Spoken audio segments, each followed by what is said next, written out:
పంచాయత్ ఎలక్షన్లో నాకు సపోర్ట్ చేస్తా అన్నారు కదండి, చాలా పెద్ద అభ్యసారండి. కట్అవుట్లు, బ్యానర్లు, పోస్టర్లు ఎందుకంటే పెదబాబు సపోర్ట్ చేస్తున్నారు, ప్రచారం కూడా మొదలెట్టారండి. మీకు ఇలువ లేదండి, వస్తానండి. నాకు వదులుకోలేనంత ప్రేమ ఉంది. ప్రేమలో త్యాగాలు కూడా కావాలి. అయితే ఏంటి ఇప్పుడు, ప్రాణాలు తీసుకోవాలా?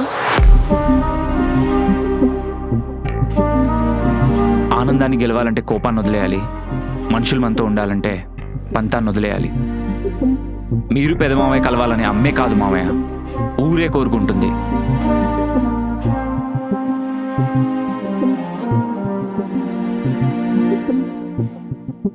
చిన్నబాబు, నీ గురించి ఒక్క మాట మాట్లాడినా ఊరుకునేదే లేదు.